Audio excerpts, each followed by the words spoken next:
सोनम वांगचुक और अभिजीत दीपिके के बीच आई दरार, खुद सीजेपी संस्थापक ने बताई रिश्तों की सच्चाई। क्या जंतर मंतर आंदोलन खत्म होते ही सोनम वांगचुक और कॉकरोच जनता पार्टी के रास्ते अलग हो गए? सोशल मीडिया पर कई दिनों से ऐसी चर्चाएं चल रही थी, लेकिन अब खुद सीजेपी संस्थापक अभिजीत दीपिके ने इस पूरे मामले पर चुप्पी तोड़ दी है।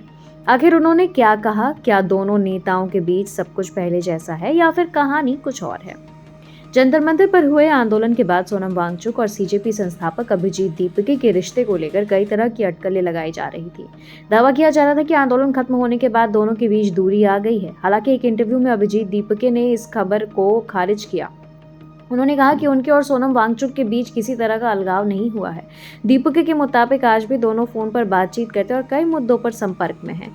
उन्होंने कहा कि सोनम वांगचुक ने आंदोलन के लिए जो त्याग किया उसे कभी भुलाया नहीं जा सकता। लेकिन कहानी यहीं खत्म नहीं होती। इंटरव्यू में दीपिके ने आंदोलन में शामिल छात्रों को लेकर के भी बड़ी बात कही है। जंतर मंतर पर यह आंदोलन शिक्षा व्यवस्था और परीक्षा से जुड़े मुद्दों को लेकर शुरू हुआ था।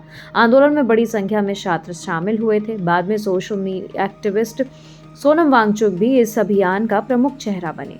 आंदोलन के दौरान उन्होंने लंबी भूख हड़ताल की। इसी वजह से यह आंदोलन राष्ट्रीय स्तर पर चर्चा का विषय बन गया। कई राजनीतिक दलों के नेताओं ने भी इस पर अपनी अपनी प्रतिक्रिया दी। आंदोलन खत्म होने के बाद सोशल मीडिया पर यह चर्चा शुरू हुई कि अब सोनम वांगचुक और सीजेपी अलग अलग रास्ते पर चल रहे हैं। दोनों की सार्वजनिक गतिविधियां अलग दिखाई देने लगी, जिससे इन अटकलों को अब और बल मिल गया। लेकिन अब सबसे बड़ा सवाल यही था कि सच्चाई क्या है। इसका जवाब अब खुद अभिजीत दीपिके ने दिया। इंटरव्यू के दौरान उन्होंने सीधे उनसे पूछा गया तो उन्होंने साफ कहा कि ऐसा बिल्कुल भी नहीं है। उन्होंने कहा कि उनकी आज भी सोनम वांगचुक से फोन पर बात होती है। दोनों के बीच संवाद जारी है और आंदोलन के दौरान बना विश्वास आज भी कायम है। उनके अनुसार 26 दिनों तक भूख हड़ताल करना कोई आसान काम नहीं है। उन्होंने कहा कि वांगचुक का यह त्याग हमेशा याद रखा जाएगा। साथ ही उन्होंने आंदोलन में शामिल छात्रों को भी धन्यवाद दिया। दीपिके ने कहा, हजारों छात्रों ने कठिन परिस्थितियों के बावजूद आंदोलन जारी रखा। हालांकि उन्होंने कुछ बातों को लेकर अपनी निराशा का जिक्र भी किया, लेकिन यह स्पष्ट किया कि इससे उनके और सोनम वांगचुक के रिश्ते पर कोई असर नहीं पड़ेगा। यह मामला सिर्फ दो लोगों के रिश्तों का नहीं है, यह उस छात्र आंदोलन से भी जुड़ा है जिसने शिक्षा व्यवस्था और परीक्षा प्रणाली को लेकर राष्ट्रीय बहस छेड़ दी थी।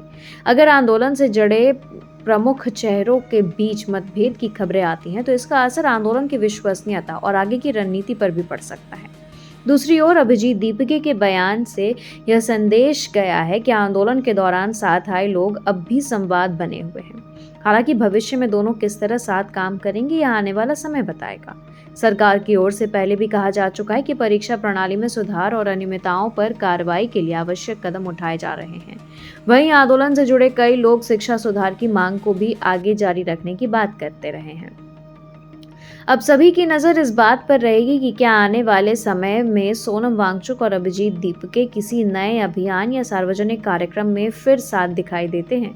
साथ ही छात्र आंदोलन के दौरान उठाए गए मुद्दों पर सरकार की ओर से आगे क्या कदम उठाए जाते हैं यह भी महत्वपूर्ण रहेगा। यदि नेताओं के ओर से भविष्य में कोई संयुक्त बयान या साझा कार्यक्रम सामने आता है तो अलगाव की अटकलों को पूरी तरह विराम लगाया जा सकता है।